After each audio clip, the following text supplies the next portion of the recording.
I am Professor Shiva Panchakshari. In this video, I'm going to explain about unitary property of S matrix. This unitary property of the S matrix is applicable for lossless microwave networks. Lossless microwave networks. So let us begin our discussion by considering a microwave network or a device or a micro junction which is lossless. I have a diagram here. I've created a microwave junction to which n number of ports are connected. Let us say this is port 1, 2, so that this last port is nth port, capital N. So n stands for number of ports.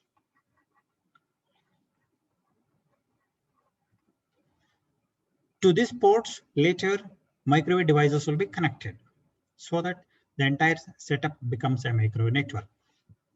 So let us assume that something is connected to the ports and all the devices are interacting, are communicating through this microwave junction whose characteristic impedance is Z0. So Z0 is the characteristic impedance of the junction. So if you want to perfectly match any of the ports, the impedance of the device to be connected must be equal to Z0 for perfect matching. So anyhow,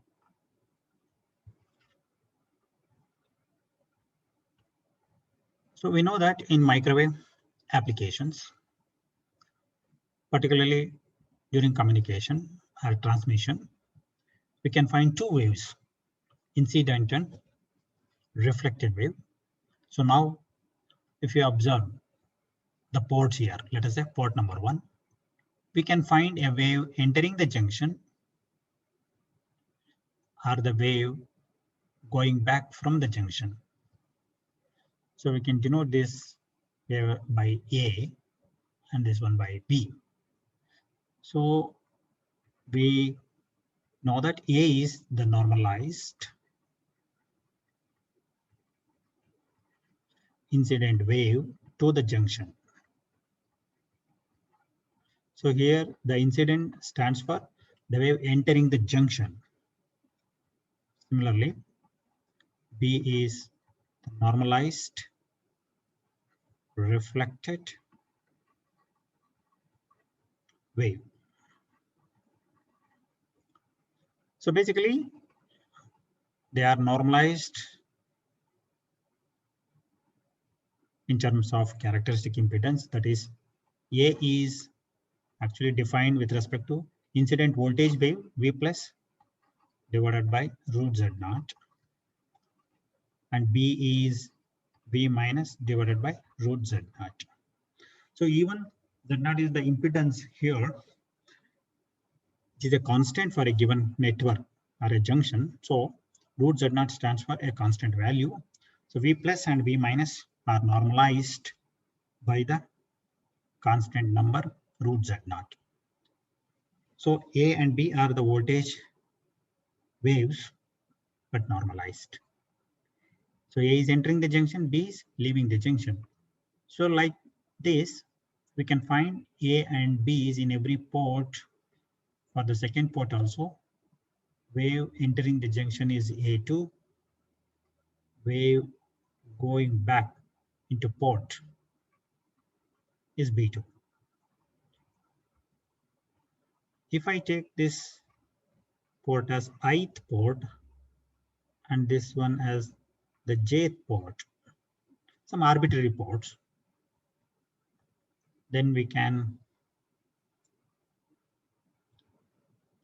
say that this is BI,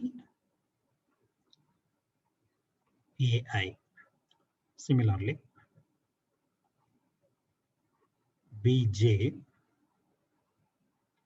EAJ,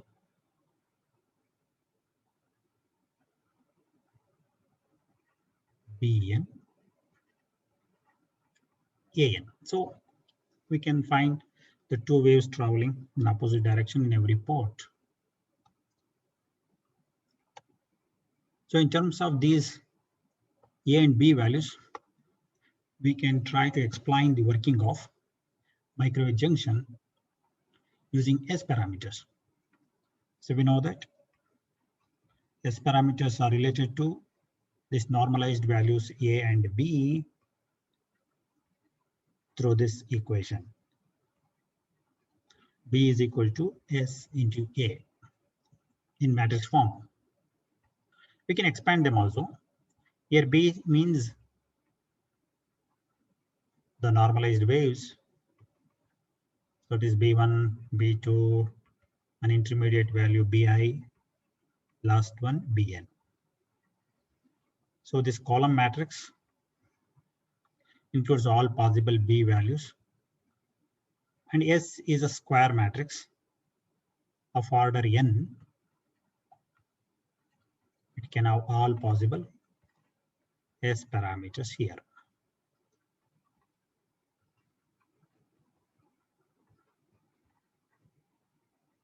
Similarly, we can introduce here also an arbitrary row SI1, SI2, SIN. The last one is SN1, SN2, SNN. So the S matrix in standard form multiplied by A matrix, A values, A1 for port 1, port 2 for the ith port, nth port. So this matrix can be used to relate A and B. If you want to denote any one of the B values, that is any one wave into the port from the junction, let us say BI, we can write an equation for BI in terms of S parameters as SI1A1, SI2A2, finally SINAN. So summation, can use summation here. Let us say Sij, Aj, J is the variable, Bi. So every wave entering a port, the wave entering a port, that is the wave entering ith port, that is nothing but Bi, is the contribution of n number of terms, which are coming from n number of ports. So let it be equation 1. So we have defined a microwave junction.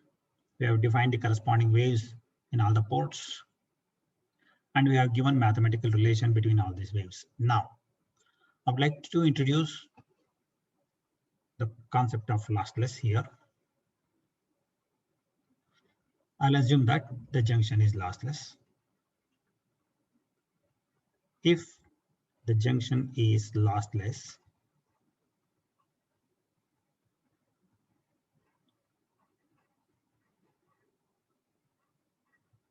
it's a very important thing, because the unitary property is applicable only for lossless junction.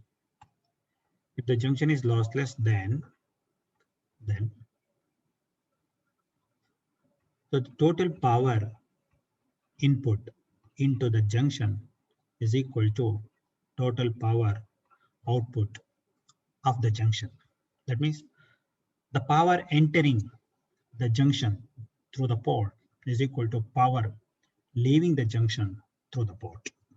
So for the lossless network, no power is dissipated or absorbed by the junction. Everything is just delivered to the ports back. after collecting. So if you look into the diagram, let me see what is the total power entering and what is the total power leaving here.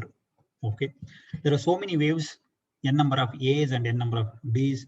The A and B's are waves, voltage waves. From these voltage waves, you can find the power. But just for simplicity, what I'm going to do, I just assume that only one port is excited. That means one port is having a source, microwave source. Let us say J port is connected with a source, and remaining all are terminated in load impedances. So we consider one source that is feeding the network, remaining all consumers. They are just receiving the power from the source through the junction. This way, right? So one power entering, that is from the J port in the form of AJ. AJ is the wave, incident wave produced by the source. This AJ will provide power to these remaining ports. And let us also assume that all these ports are perfectly matched. Nothing but the load impedance is equal to characteristic impedance of the junction, Z0. Assume that all ports are perfectly matched. So when all the ports are perfectly matched or properly terminated, no reflection takes place at the ports. So for example, in the second port here, A2, if you observe the arrow mark of the A2, even though it is incident into the junction, but actually it is coming from the load. So A2 is the reflected wave by the load. So A2 is reflected by the load. Now, since the load is perfectly matched, A2 is going to be 0.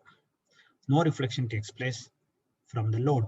Here also A1 0, AN 0, AI 0.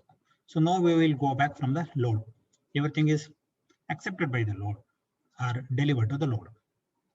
Similarly, here in the source jth port, Bj is 0. Because for a source, the wave is incident into the junction. The wave is expected to go from source to junction. That is AJ. So AJ is the incident. BJ is coming back to source, which will not happen if the condition is met. That is matching condition is met. Since the junction and the source are perfectly matched, no wave will come back from the junction to the source. That's why BJ goes to 0.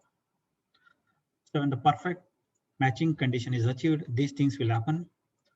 So half of the waves will go to 0. Now, just for the simplicity, I'll remove them, all the terms. We have noticed here, okay. In the port where source is connected, B is 0. In the ports where load is connected, A is 0. So A is reflected wave from the load for the terminated port. B is the reflected wave for the source port. So let us remove all these 0 values here just for simplicity.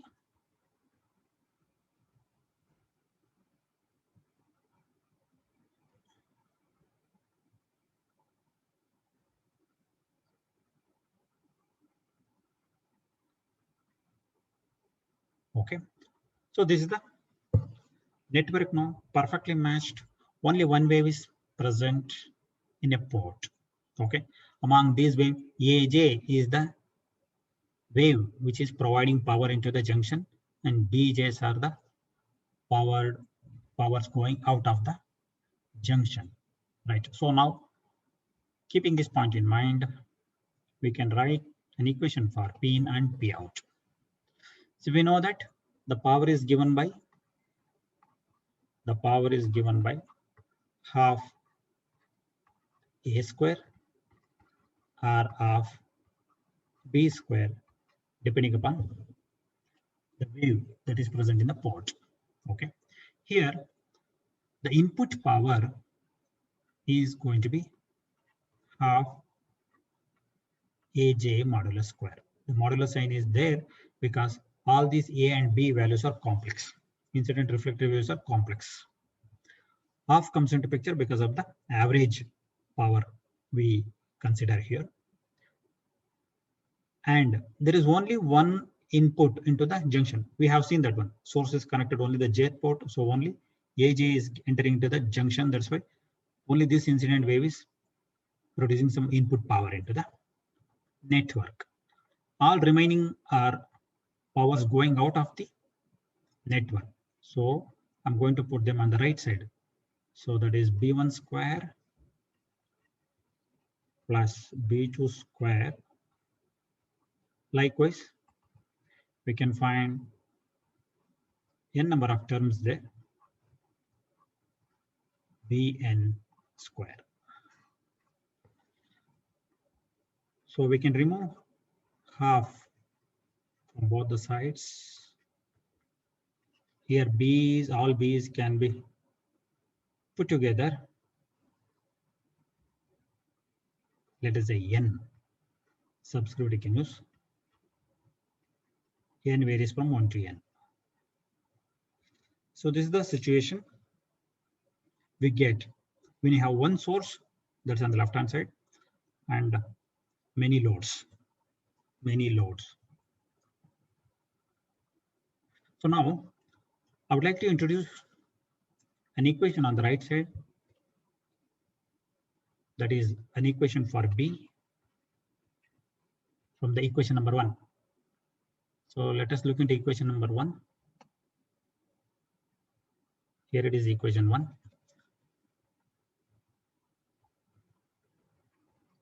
Here I have an expression for Bi, but in the equation 2, I want an expression for Bn. So I can write an expression for Bn just by replacing this I from n. So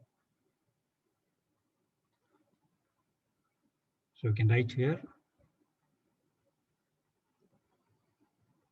So from equations 1 and 2, considering 1 and 2, we can write that.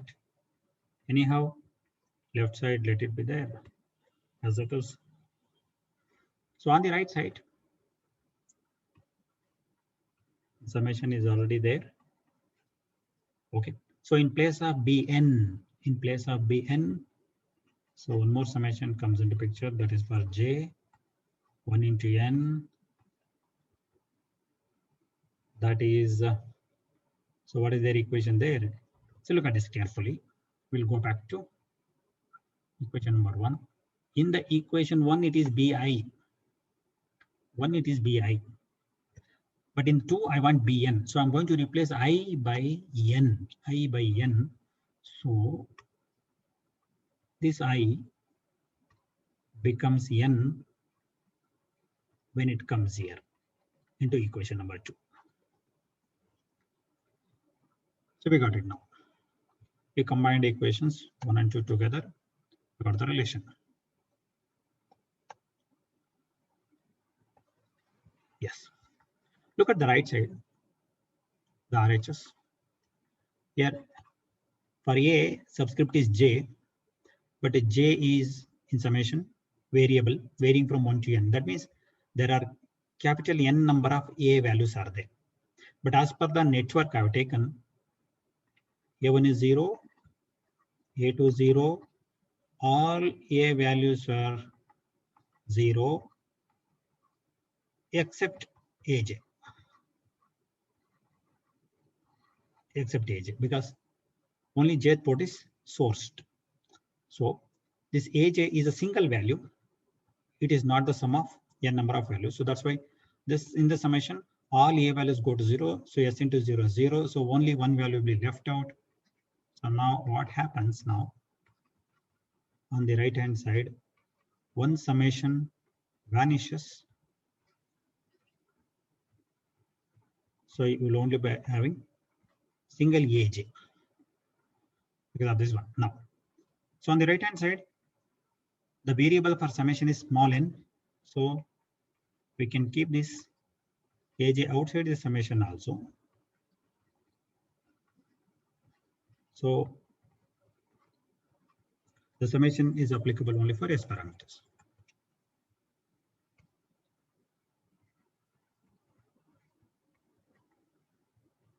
Next step is cancel these two. You will get 1 here.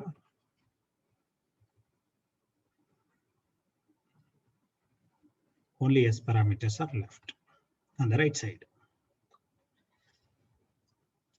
So the S parameter modulus square can be expanded now as Snj into Snj star. Here Snj star is the complex conjugate of Snj. So we can expand like this because if you choose any complex number, say x, and when it is multiplied by its own complex conjugate, that is equal to x modulus square. So based on this relation of the complex numbers, we can expand this. So this equation generally stated as unitary property. This is the unitary property of the S matrix.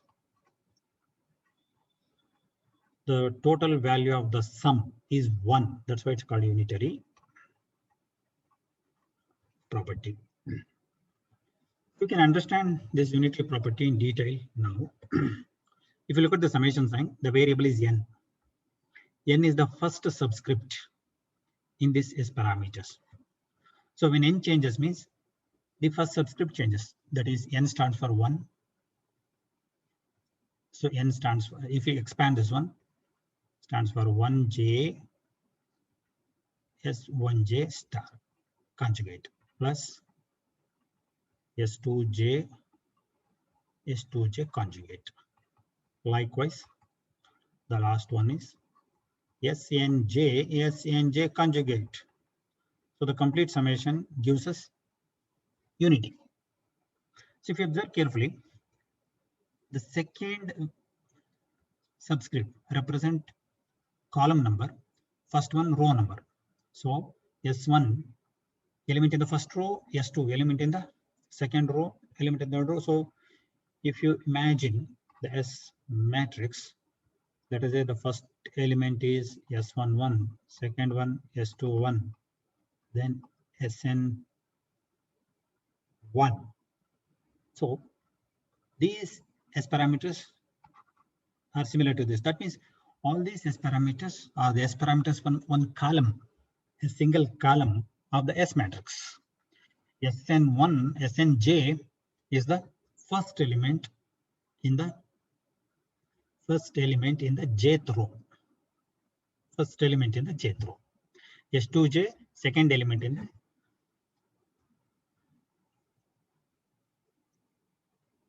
the S1j is the first element in the first row jth column. S2j is the first element in the second row jth column. Snj is the first element in the nth row jth column. That means all these elements fall into the column of j. The column of j. Single column. All the elements are taken from single column, and all the elements in the jth column are multiplied with their own complex conjugates and added to get this one. Same way, we can also prove that. Similarly, this same property is also applicable for rows. That means instead of n, if you take the j, then also it is true. So in this case, what is happening? The variable is taken as j. That means all these elements in the summation are corresponding to one row. Then also we'll get 1. This can also be proved. So by combining this equation 3 and equation 4, we can state the unitary property of the S matrix. So that is From these equations 3 and 4, we can state that the sum of, products of each term in a row or in a column of lossless microwave network when multiplied with its own complex conjugate will gives us 1.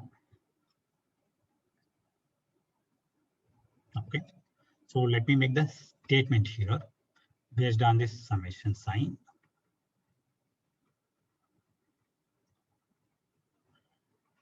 Statement try. So the sum of, that is the summation, sum of products of, the sum is adding the products of.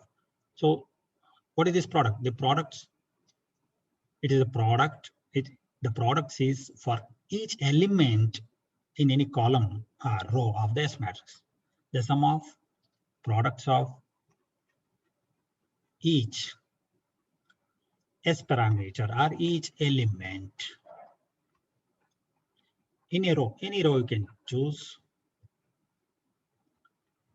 In a row or column. It's applicable for both. In a row or column of lossless, this is a very important term, lossless microwave network or device, whatever it is. So the sum of products of each element in a row or column of lossless microwave network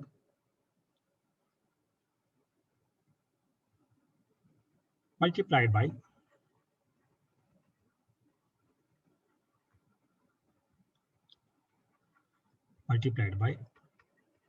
its complex conjugate.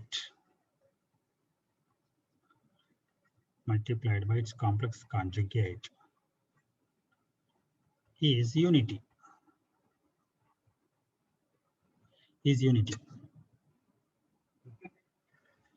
So choose a row or a column, take all the elements, let each element be multiplied by its complex conjugate. So like this, you will get n number of products, add all the products, the sum is 1. So that is the unitary property. So this unitary property mathematically written this way: summation Sni Snj, n varies 1 to n. This is going to be 1 under condition I is equal to j. This second subscript I and j must be same, so that the specific column is fixed, and also n is already same, the row is fixed. If this I is not equal to j, that means if the elements are taken from different columns, then you are going to get 0.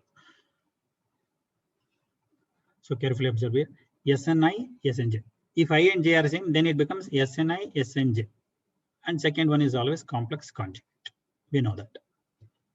Sni into Snj. So into means here is a product. Product means specifically speaking, it is going to be a dot product or inner product, because S parameters are complex numbers. So that's why when you perform multiplication, it is generally either dot product or cross product. Here it is Sni is multiplied its own complex conjugate. That's why it's a dot product. If it was a different element, then it would have been cross product. So it Sni conjugate inner product is always equal to 1 if both are belonging to same element. So otherwise it is 0. The first case we call this unitary property. The second case is called zero property. So according to zero property, if the elements of a column when multiplied with the complex conjugates of elements of another column, that leads to 0. If you choose elements in one row and multiplication happens with conjugates of elements in this another column, then the product goes to 0. The summation goes to 0 after multiplying. So this is what is the unitary property of S matrix, which can also be expressed in terms of matrix, S matrix. So that is, I can put it in matrix form. SNI means what? These are the elements. They are the elements of one column. They are the elements of one column or one row. They are multiplied with their corresponding complex conjugates. Then you are going to get 1, that is unitary matrix in place of 1, if it is properly arranged. That means, see here in the left side, S matrix is multiplied with S star matrix, complex conjugate. Usually when we multiply two matrices, we multiply row with column. But in this unitary matrix, if you choose a row, again, second matrix is also same row, but only complex conjugate. So row to row multiplication takes place here, but actually matrix multiplication deals with row into column. So that's why first you transpose one matrix, then multiply. So S transpose into S conjugate matrix will give us unitary property. It's a unitary matrix, right? So now I can transfer this S transpose to the right side.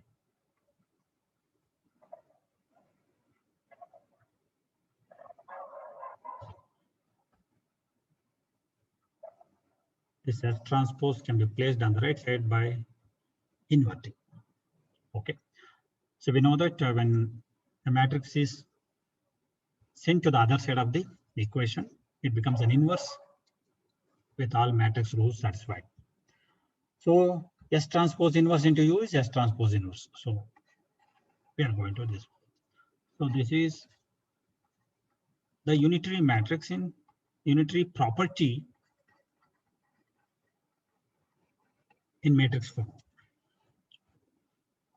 So we can understand unitary property either in element form, that is summation sign, with otherwise in matrix form. So for more clarification of this property or significance of this property, I can take an example and show you. Choose an S matrix generally, that is S11, S12, S1n.